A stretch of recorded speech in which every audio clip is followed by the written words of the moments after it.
요즘은. 네. 제목을 한번 따라해 볼까요? 내 안에 거하라. 네, 사실 오늘 이 본문만 따로 한번 말씀을 나눈 적이 있습니다. 네, 오늘 요한복음 전체 순서 속에서 이 본문이 나왔어요. 그래서 한 번 더 이 본문을 잠깐 다루기를 원하는데, 요한복음 13장부터 17장까지를 다락방 강화라고 해요. 예수님께서 다락방에서 최후 만찬을 하시면서 또 제자들에게 하셨던 말씀들 기록하고 있습니다. 그 중에 14장부터 16장까지를 예수님의 고별 설교라고 합니다. 예수님 부활 승천하신 이후에 이 세상에 남겨지게 될 제자들이 어떻게 살아야 할 것인지를 교훈하신 그런 내용이에요. 특별히 오늘 본문 앞부분에 보면 예수님께서 자신의 죽음과 부활을 예고하십니다. 그러면서 성령을 약속하세요. 성령이 오신다는 거예요. 그러면서 비록 예수님께서 십자가에 죽으시고 부활하시고 이제 승천하심으로 예수님께서 더 이상 제자들과 육신적으로는 이 지상에서 함께 할 수 없게 되지만, 그러나 다시 오시는 그 성령님을 통해서 예수님은 제자들에게 다시 오실 것이고, 그 제자들 안에 내주하시는 그 성령님을 통해서 예수님은 제자들과 계속해서 함께 계실 것에 대해서 말씀하십니다. 그리고 이제 오늘 본문이에요. 우리가 잘 아는 것처럼 예수님의 그 포도나무의 비유의 말씀입니다. 그러니까 오늘 포도나무 비유의 말씀의 요점은 이제 성령을 통하여 제자들과 함께 하시는 그 예수님 안에 거하는 그런 삶을 살아가야 한다. 비록 예수님은 육신으로는 이 세상에 계시지 않는다고 해도 여전히 주님과 함께 하시니까 그 주님 안에 거하는 삶을 살아야 한다는 것이 오늘 특별히 이 비유의 말씀의 요점인 것이죠. 우선 오늘 본문에서 예수님은 자기를 믿고 따르는 제자들에 대해서 이렇게 말씀하세요. 16절입니다. 너희가 나를 택한 것이 아니요 내가 너희를 택하여 세웠나니. 제자들이 예수님을 택한 게 아니라는 거예요. 예수님이 먼저 제자들을 택하시고 그들을 부르셨다는 것입니다. 그러니까 뭐예요? 우리가 예수 믿기로 결정하고 예수님을 따르는 것 같이 그렇게 여겨지지만, 사실은 그러기 전에 먼저 누가 우리를 택하셨어요? 주님이 우리를 택하신 거예요. 주님이 우리를 불러주신 것이죠. 아무런 자격도 없고 정말 아무것도 아닌, 하나님의 심판을 받고 멸망당하여 영원히 죽을 수밖에 없었던 그런 자격 없는 우리들을 주님께서 택하시고 부르셨기 때문에 오늘도 예수님을 믿고 주님을 따르는 이 자리에 와 있게 된 것이죠. 여러분, 그런데 우리 주님께서 우리를 택하시고 부르신 목적이 있다는 것입니다. 그 목적이 뭘까요? 계속 보실까요? 내가 너희를 택하여 세웠나니 이는 너희로 가서 열매를 맺게 하고 또 너희 열매가 항상 있게 하여 그랬습니다. 뭘 위해서 주님이 우리를 택하시고 부르셨어요? 열매를 맺게 하기 위해서, 그 열매가 항상 있게 하기 위해서, 다시 말하면 계속적으로 열매 맺는 그런 삶을 살게 하기 위하여 주님이 우리를 택하시고 부르셨다, 이렇게 말씀하는 것입니다. 그러면서 예수님은 왜 우리가 열매를 맺어야 되는지 그 이유를 몇 가지로 설명하고 계세요. 첫 번째는 우리가 왜 열매를 맺어야 하는가? 누구보다도 예수님을 통하여 우리를 구원하신 우리 하나님 아버지께서 우리에게 열매를 원하기 때문이라고 말씀합니다. 여러분, 오늘 1절을 보십시오. 나는 참 포도나무요 내 아버지는 농부라 그랬습니다. 예수님이 포도나무세요. 이제 비유입니다. 그러면 우리는요, 그 포도나무에 붙어있는 가지예요. 우리 하나님 아버지는요, 포도원 농부이십니다. 여러분, 포도원 농부가 포도나무를 재배하는 목적은 뭐죠? 포도 열매를 따기 위해서예요. 땔감 만들려고 포도나무 재배하지 않습니다. 잘 키워서 땔감 쓰려고 포도나무 재배하지, 건축 자재를 만들려고 포도나무를 재배하지 않아요. 포도원 농부의 목적은 단 하나예요. 열매를 얻기 위함인 것이죠. 여러분, 그러니까 하나님께서 예수님을 통하여 우리를 구원하신 목적, 우리를 예수님의 가지로 예수님께 접붙이셔서 우리를 구원하신 하나님의 목적이 뭐라는 거죠? 열매를 얻기 위함이라는 것입니다. 열매가 우리 하나님 아버지의 목적이라는 거예요. 우리를 향하신. 그래서 2절을 보실까요? 무릇 내게 붙어 있어 열매를 맺지 아니하는 가지는 아버지께서 그것을 제거해 버리시고 무릇 열매를 맺는 가지는 더 열매를 맺게 하려 하여 그것을 깨끗하게 하시느니라. 이 본문의 요점은요, 하나님의 목적은 열매에 있다는 거예요. 우리를 향하신 하나님의 기대, 하나님 그분의 바라시는 것은 우리가 열매를 맺는 것이라는 것이죠.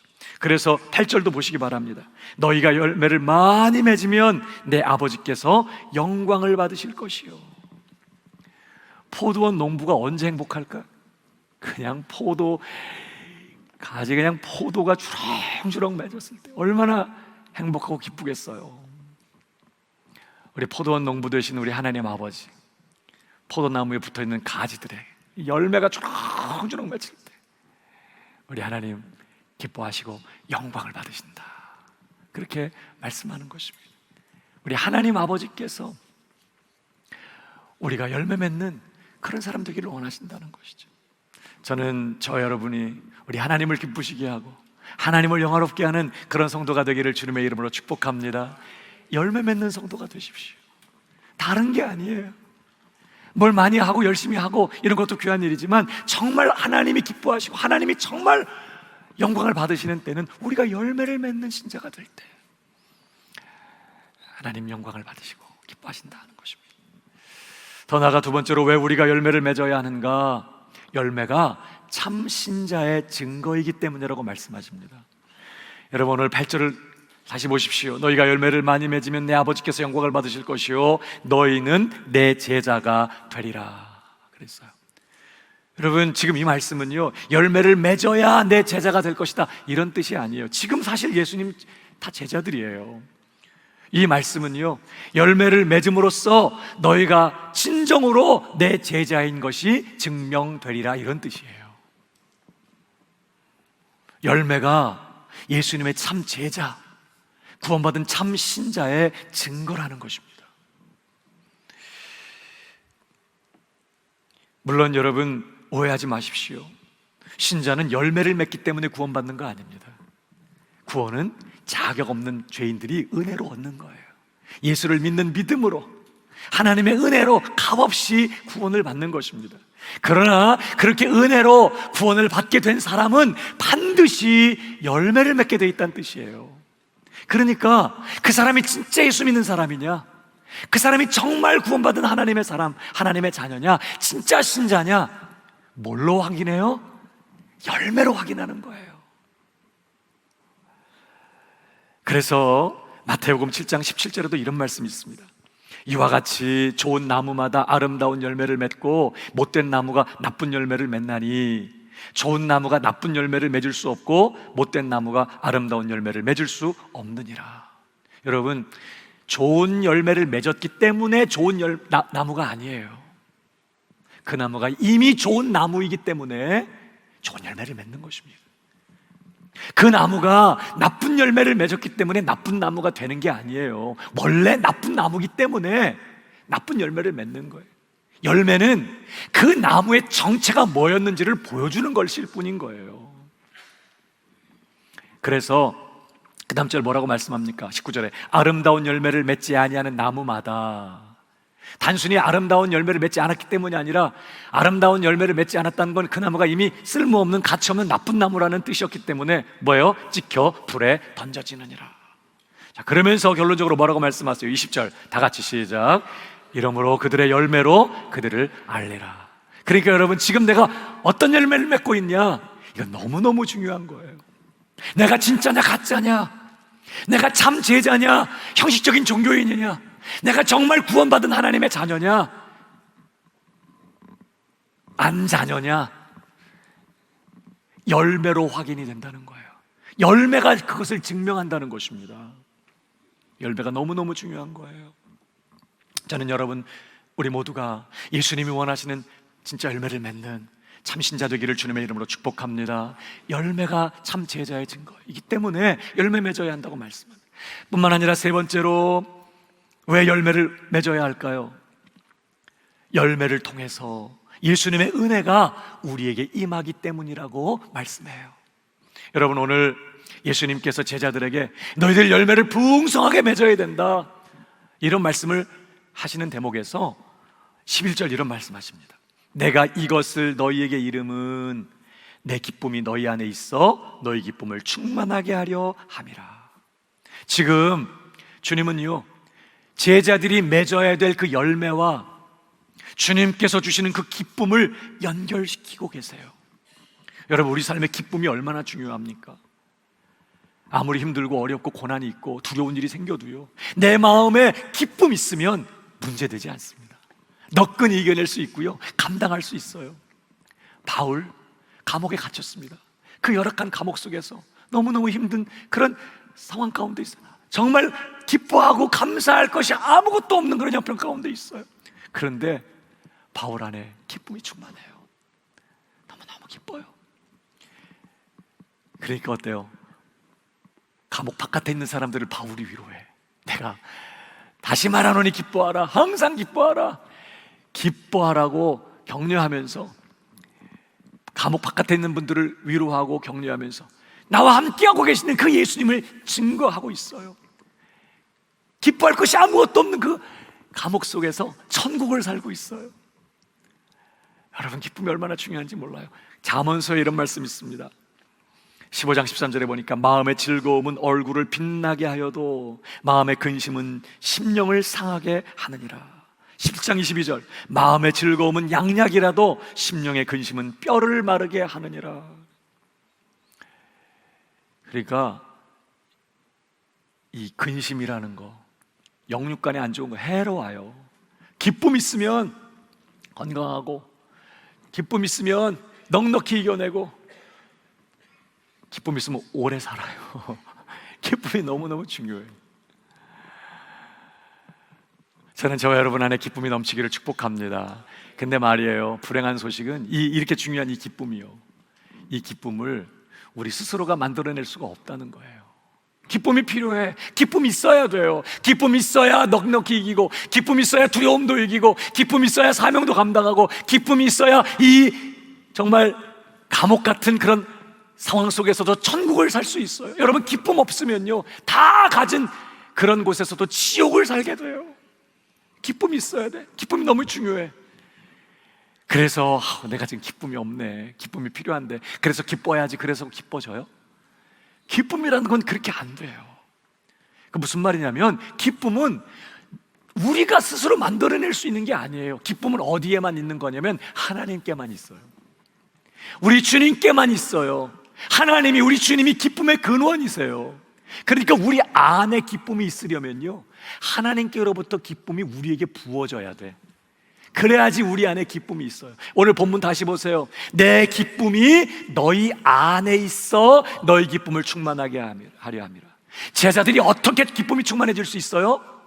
예수님의 기쁨이 그들 안에 부어질 때, 주님의 기쁨이 우리 안에 부어질 때, 우리는 환경과 상황에 상관없이 기쁨 충만하고 기쁨에 겨워서 이 땅에서 천국을 사는 그런 삶을 살 수 있다는 거예요.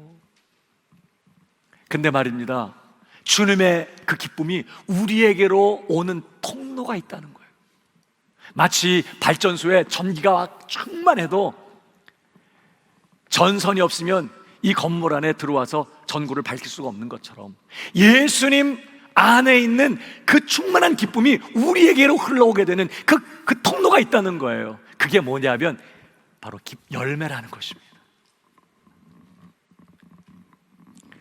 예수님께서 제자들에게 너희들 열매를 풍성하게 맺어야 된다 하면서, 내가 이것을 너희에게 이름은 내 기쁨이 너희 안에 있어 너희 기쁨을 충만하게 하려 함이라.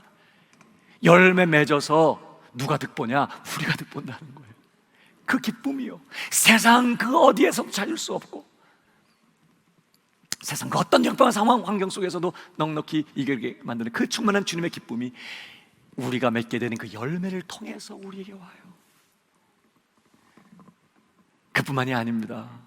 여러분 16절을 다시 보십시오. 너희가 나를 택한 것이 아니요 내가 너희를 택하여 세웠나니 이는 너희로 가서 열매를 맺게 하고 또 너희 열매가 항상 있게 하여 내 이름으로 아버지께 무엇을 구하든지 다 받게 하려 함이라 그랬어요. 지금 예수님은 제자들이 맺는 그 열매와 이번에는 기도의 응답을 연결시키고 계세요.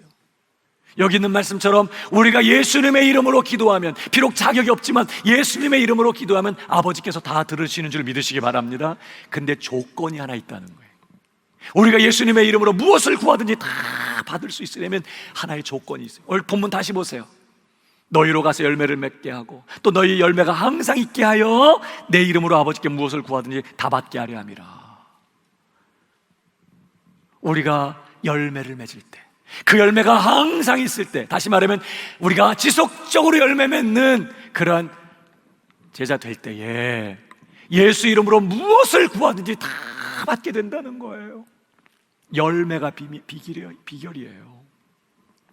저는 여러분들이 무엇을 구하든지 다 응답받는 그런 놀라운 기도의 은혜를 누리고 사는 성도들 되기를 주님의 이름으로 축복합니다. 열매 맺는 성도가 되셔야 돼요. 열매가 너무너무 중요한 거예요. 그렇다면 한 걸음 더 나아가서 우리가 맺어야 할 열매가 뭘까요? 도대체 어떤 열매를 맺어야 되는 거죠? 물론 열매에 대해서는 우리가 여러 가지를 얘기할 수 있어요. 그런데 그 중에서 가장 중요한 한 가지를 오늘 우리가 기억해야 돼요. 본문 속에서 이건 꼭 있어야 돼. 이 열매는. 다른 것들은 진짜 흉내 낼 수 있을지 몰라. 근데 이거는 흉내 안 돼요. 이건 반드시 있어야 되고 반드시 가장 중요한 열매예요. 뭘까요? 여러분 오늘 5절을 보십시오. 나는 포도나무요 너희는 가지라 그랬습니다. 예수님이 포도나무시고 우리는 그분에게 붙어있는 가지예요. 그러면 한번 생각해 보세요. 포도나무에 붙어있는 가지에는 무슨 열매가 맺어요? 감 맺히죠? 사과 열려요? 아니에요. 포도 열매가 맺습니다. 포도나무에 붙어있는 가지는 포도 열매가 맺어요. 그럼 다시 묻습니다. 예수 나무에 붙어있는 예수님의 가지에는 어떤 열매가 맺을까? 예수 열매가 맺힌다는 거예요. 예수님이 나타난다는 거예요. 예수님 그분이 드러난다는 거예요. 예수님 그분의 삶의 모습, 예수님의 성품과 인격이 열매로 드러나게 된다는 거예요. 다시 말하면 예수님을 본받아서 예수님처럼 살게 되는 그런 열매가 예수님의 가지들에게서는 반드시 나타난다는 거예요. 그래서 말입니다. 로마서 8장 29절을 보십시오. 같이 읽어볼까요? 시작. 하나님이 미리 아신 자들을 또한 그 아들의 형상을 본받게 하기 위하여 미리 정하셨다. 하나님이 뭘 작정하셨다고요? 그 아들의 형상, 예수님의 형상을 본받게 하기 위하여 미리 정하셨다. 그래서 우리를 구원하셨다는 거예요. 이것이 하나님의 작정이에요. 그저 죄 범죄한 우리를 죄 용서하시고 그저 천국에 데려가시는 그 정도가 목적이 아니라 타락하고 망가져버리고 완전히 하나님의 형상을 잃어버린 깨어진 우리들을 구원하셔서 다시 그 아들 예수님의 형상을 본받게 하기 위하여 하나님 작정하시고 우리를 구원하셨다는 거예요. 그래서 바울이요 고린도 교회 성도들에게 이렇게 권면해요. 11장 1절 내가 그리스도를 본받는 자 된 것 같이 너희는 나를 본받는 자가 되라. 그러니까 결국 너희들 누구 본받아야 된다는 거예요? 내가 그리스도를 본받는 자 된 것 같이 너희는 나를 본받으라. 그러니까 결국 너희는 누구 본받으라는 거죠? 예수 그리스도를 본받는 자가 되라는 거예요. 그것이 신앙의 초점이에요. 어떤 직분을 갖고 있냐, 얼마나 열심히 하냐, 얼마나 오랫동안 교회를 다녔냐 아니라는 거예요. 그것들이 필요 없다는 거 아닙니다. 중요해요. 그러나 핵심은 그래서 그걸 결론으로 해서 지금 예수 그리스도를 닮아가고 있냐는 것입니다. 이게 신앙의 초점이에요. 오랜 신앙생활, 오랫동안 신앙생활을 해왔는데 시간이 갈수록 강팍해지고 더 굳어지고 마음이 교만해지고 예수님을 닮아가는 것이 아니라 오히려 예수님 안 닮은 쪽으로 자꾸 가고 있다면 이건 의심의 여지가 없다는 거예요. 아니라는 거예요. 우리가 맺어야 될 열매, 처음부터 하나님이 작정하신 일, 아니 그리스도를 닮아가는 것입니다. 저와 여러분 어떻습니까? 해가 가고 신앙의 연륜이 쌓일수록 그래서요 더 주님을 닮아가고 계신가요? 내 주변에 있는 사람들이 나를 보면서 더 주님을 느끼게 되고 더 주님을 바라보게 되고 아 주님이 생각나게 되고 나는 내 인격과 성품, 삶의 모습 속에서 시간이 갈수록 점점 더 예수님을 드러내고 있나요? 형식적인 종교 생활에 만족하지 말고 예수님을 닮아가는 저와 여러분 되기를 주님의 이름으로 축복합니다. 여러분 그런데요 이렇게 우리가 예수님을 본받아 사는, 예수님을 점점 더 닮아가는 그 삶의 핵심이 뭘까요? 뭐가 주님을 본받는 삶일까? 그것이 바로 사랑이에요. 그래서 오늘 이 비유의 결론이 어디로 가고 있는지를 보십시오. 다시 16절부터 제가 읽습니다. 너희가 나를 택한 것이 아니요 내가 너희를 택하여 세웠나니 이는 너희로 가서 열매를 맺게 하고 또 너희 열매가 항상 있게 하여 내 이름으로 아버지께 무엇을 구하든지 다 받게 하려 함이라. 그래놓고 이제 분명하게 주님 말씀하세요. 17절 다 같이 시작. 내가 이것을 너희에게 명함은 너희로 서로 사랑하게 하려 함이라. 이게 핵심이에요. 사랑. 예수님을 본받아서 예수님처럼 사랑하게 되는 것, 이것이 바로 지금 주님이 우리에게서 요구하시는, 말씀하고 있는, 그리고 하나님이 원하시는 바로 그 열매라고 지금 말씀하는 것입니다. 그래서 예수님께서 그의 제자된 우리 신자들에게 요구하신 계명도 단 하나입니다. 이미 우리가 살펴보았던 것처럼 요한복음 13장 34절이요 새 계명을 너희에게 주노니 서로 사랑하라.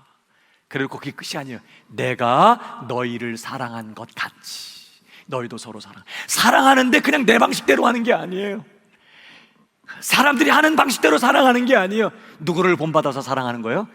예수님을 본받아서 그분이 사랑하신 것 같이, 그분이 나 같은 것 사랑하신 것처럼 나도 다른 사람을 그렇게 사랑하는 것이죠. 주님을 본받아서 사랑하게 되는 것. 그래서 원수까지라도 사랑하게 되고 오직 사랑만 하며 살게 되는 것, 바로 그것이 우리 신자들이 맺어야 될 주님이 원하시는 열매다 하는 말씀이에요. 그래서 여러분 갈라디아서 5장에 바울이 뭐라고 얘기해요? 성령의 열매는 단수예요. 성령의 열매는 그래놓고 제일 처음에 뭐가 나와요? 사랑과. 많은 분들이 사랑을 은사라고 생각해. 사랑은 은사 아닙니다. 은사는요 주님이 필요에 따라서 나눠줘. 내게 있는 은사가 저 사람에게는 없을 수도 있어요. 저 사람에게 있는 은사가 내게 없을 수 있어. 그럼 다 교회 유익을 위해서 서로 협력하면서 내게 있는 은사 가지고 봉사하고 섬기라고 골고루 다 나눠주는 거예요.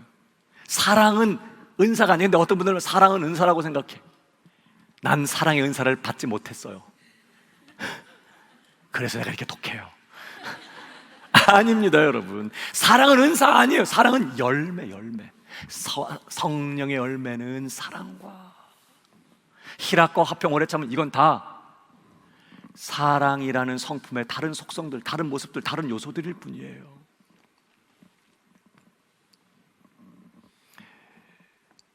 핵심은 사랑입니다.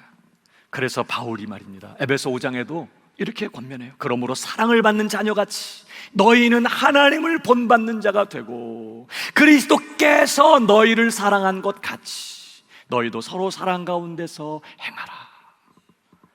사랑이 핵심이에요. 여러분, 저와 여러분은 오늘도 그리스도를 본받아 오직 사랑만 하며 살고 있나요? 사랑하기를 더 소원하고 사랑하며 살기를 갈망하고 더 주님을 본받아 사랑하기를 기도의 제목으로 삼고 사랑하지 못하는 것 때문에 마음이 아프고 사랑하지 못하는 것 때문에 회개하게 되고 정말 내가 주님을 사랑하기 때문에 그 주님께서 요구하시는 대로 다른 사람들을 사랑하며 살고 계세요. 그것이 신앙의 가장 중요한 핵심이라는 거예요. 사랑. 여러분, 하나님은 처음부터 우리를 그 아들의 형상을 본받는 자가 되기 되게 하시려고 작정하시고 우리를 구원하셨어요. 그래서요, 우리가 구원을 받고 이제 예수님을 본받아 오직 예수님처럼 사랑만 하며 사는 이런 열매를 맺게 될 때에 우리 하나님 말할 수 없이 기뻐하시는 거예요.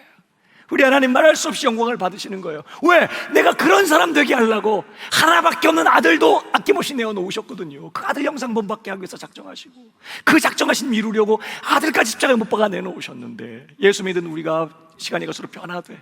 그렇게 나밖에 모르고 다른 사람 무시하고 교만하고, 정말 사랑, 이기적인 사랑, 나중심적인 사랑, 세상 사람들이 하는 그런 사랑하면서 그렇게 살던 사람이 변화되어서 주님 나 사랑하신 것 같이 다른 사람 사랑하면서 용서하고 품어주고 아낌없이 나누고 사랑만 하며 사는 이런 모습을 보면서 우리 하나님 무슨 생각이 들까요? 너무너무 행복하신 거지.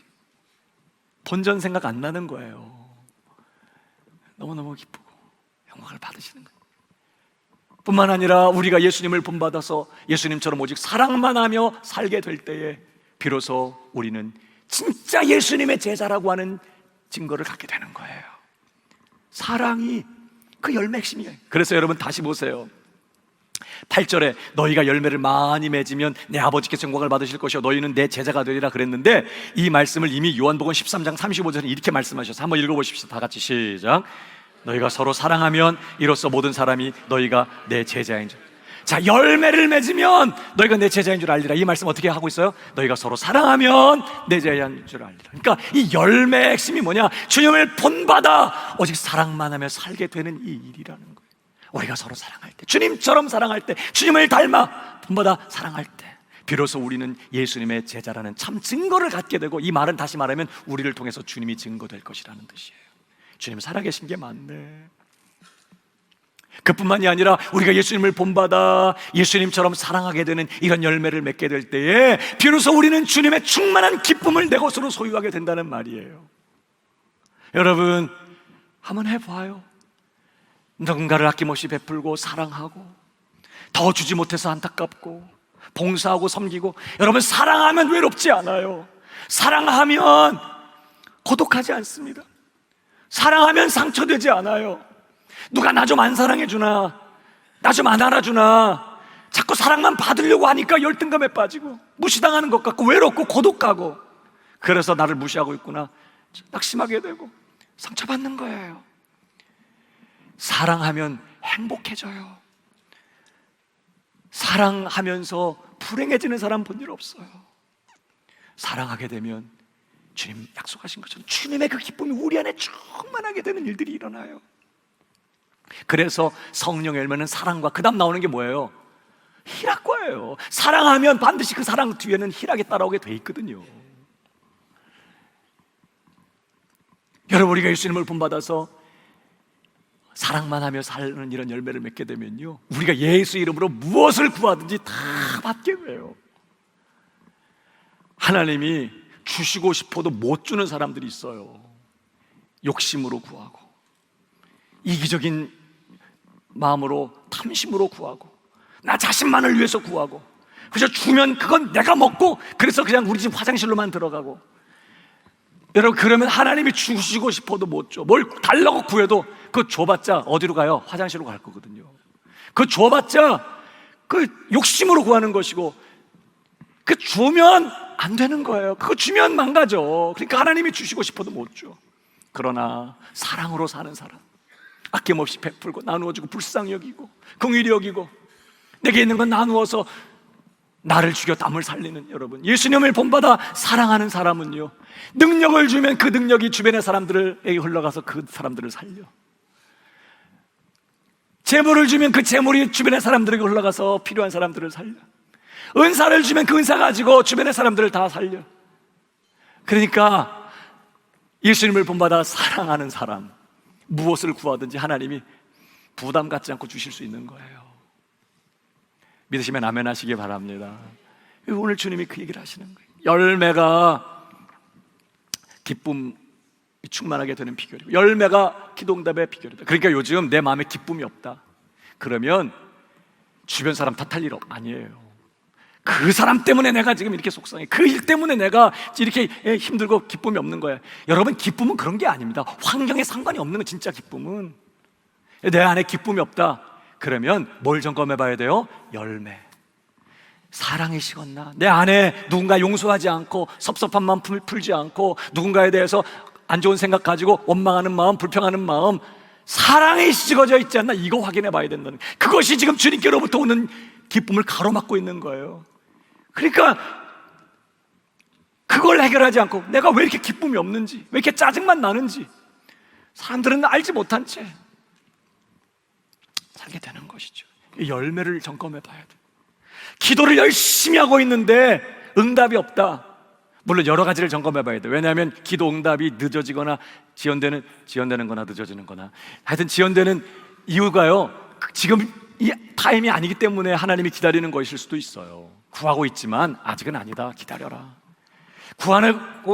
구하지만 하나님이 더 좋은 다른 것으로 주시기 때문에 그것이 응답되지 않을 수도 있어요. 그러나 말입니다, 그런 것도 점검해 봐야 되지만 내가 지금 열심히 기도하고 있는데 응답이 없다? 아니, 아예 기도 생활이 잘 안 된다? 하나님 앞에 나아갔는데 나 혼자 있다 오는 것 같다? 뭘 점검해 봐야 될까요? 열매, 사랑. 지금 내 안에 사랑이 식어 있으면 기도 안 돼요. 누군가 미워하는 마음, 누군가에 대해서 상처받은 마음, 시험된 마음, 섭섭한 마음, 용서치 못한 마음, 증오하는 마음, 악감 품고, 여러분, 주님과의 친밀한 교제, 우리가 주님 앞에 나아가 구할 때 기도 응답 받을 수 없는 거예요.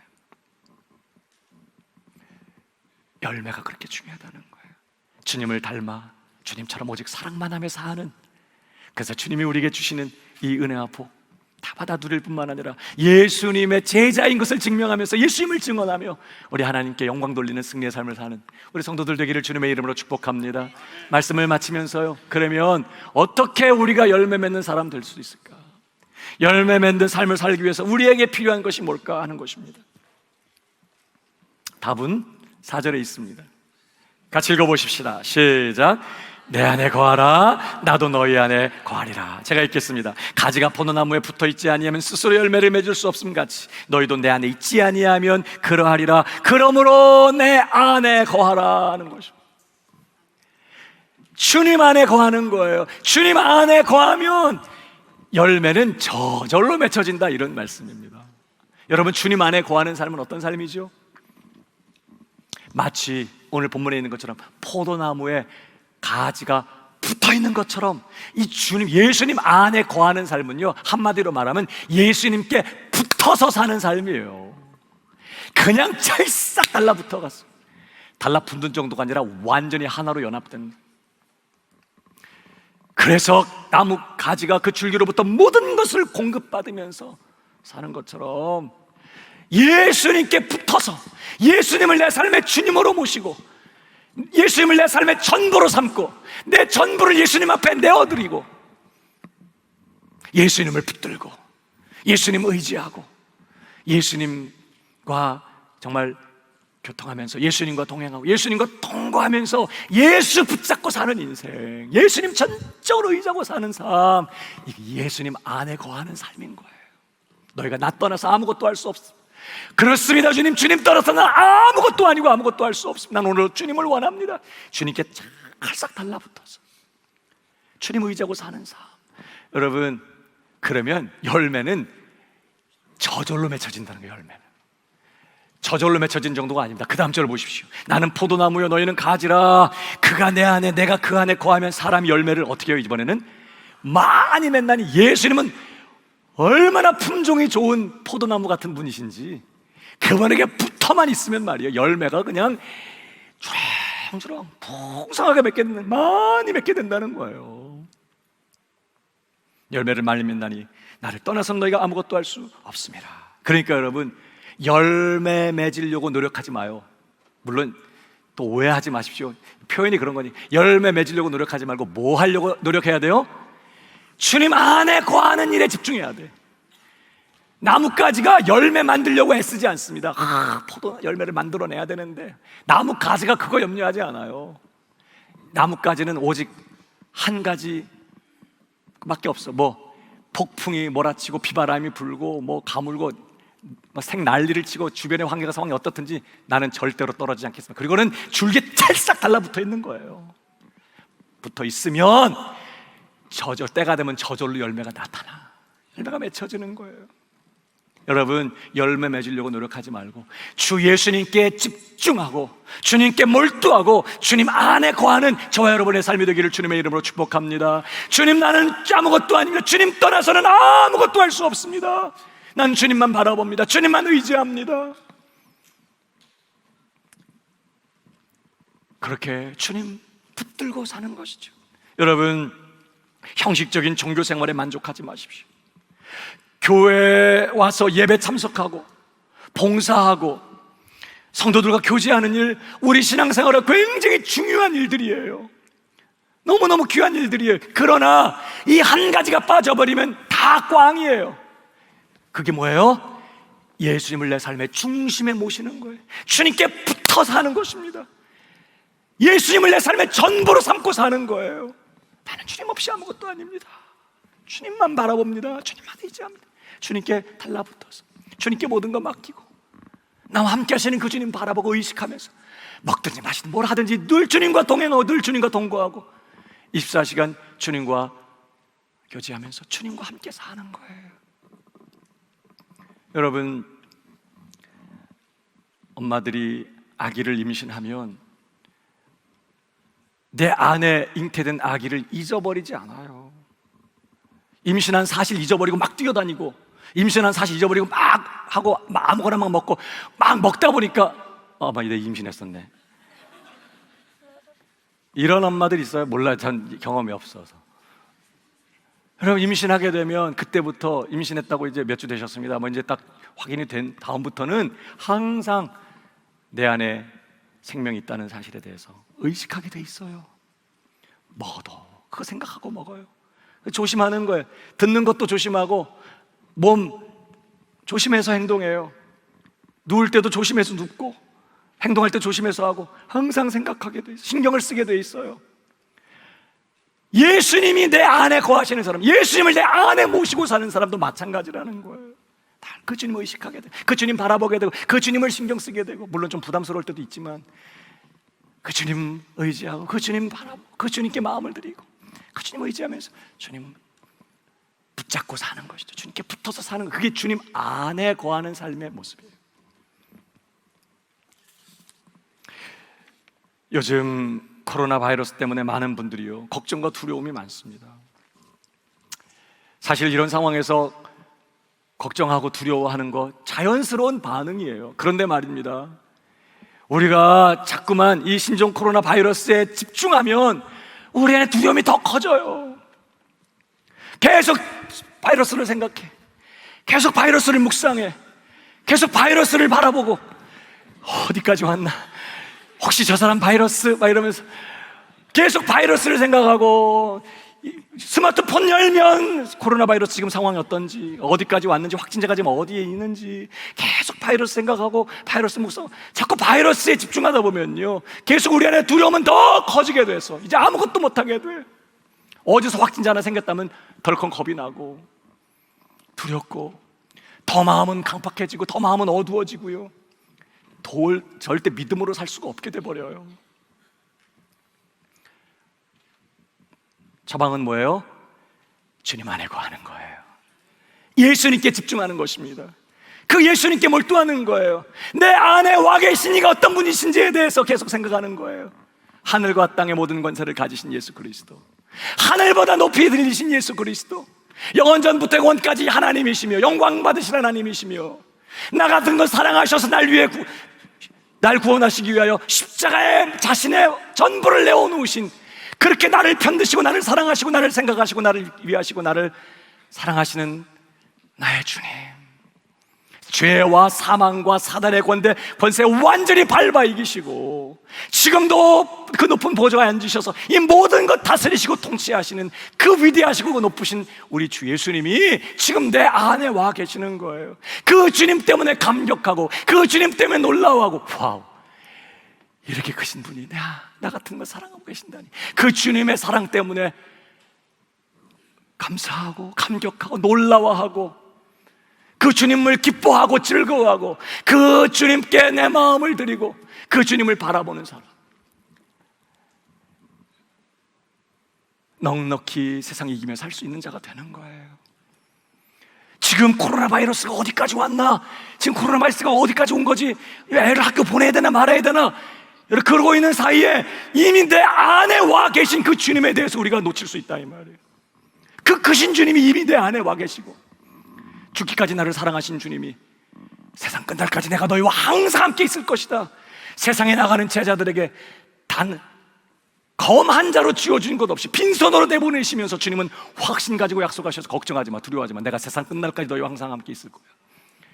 그 주님이 지금 내 안에 와 계신다는 사실 때문에 감격하고 감사하고 기뻐하고 그 주님께 사랑을 고백하고 그 주님을 찬양하고 염려와 걱정, 근심 있을 때마다 주님께 맡기고 궁금한 거 있으면 주님께 여쭤보고 먹을든지 마시든지 뭘 하든지 늘 주님과 함께 동행하면서 거리를 걸을 때에도 운전할 때도 일할 때에도 주님과 마음으로 대화하면서 늘 함께 계시는 그 주님 바라보며 주님과 오늘을 함께 사는 그 사람 흔들리지 않습니다. 나도 모르게 어떤 일이 벌어져요. 그 주님 바라보며 사는 사람, 나도 모르게 점점 그 주님을 닮아가게 되는 거예요. 그 주님께 몰두하면 주님을 닮아요. 주님처럼 그 주님의 사랑에 감격하는 그 사람, 다른 사람 사랑할 수 있게 되는 거예요.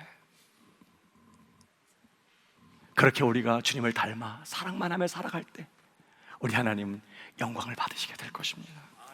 우리가 그렇게 주님을 닮아 사랑하며 살아갈 때 우리를 통해 주 예수님이 증거되실 거예요. 주님의 참 제자로 증명되는 것이죠. 우리가 무엇보다 우리가 그렇게 주님을 닮아 사랑만 하며 사는 그 열매를 맺을 때 우리 안에 기쁨이 충만하게 되고, 바이러스 조심 안 해도 된다 그런 얘기는 아닙니다. 조심하세요. 손도 잘 닦고 조심해야 되지만 여러분, 그런 거와 상관없이 우리 마음에 기쁨을 가지고 그 기쁨, 충만한 기쁨을 누리면서 우리가 예수 이름으로 무엇을 구하니 다 받아 누리는 그 복 빼앗기지 않고 사는 저와 여러분 되길 주님의 이름으로 축복합니다. 주님 안에 거하는 이 한 주간 우리 남은 생애 되기를 주님의 이름으로 축복합니다. 우리 모두 자리에 일어나겠습니다.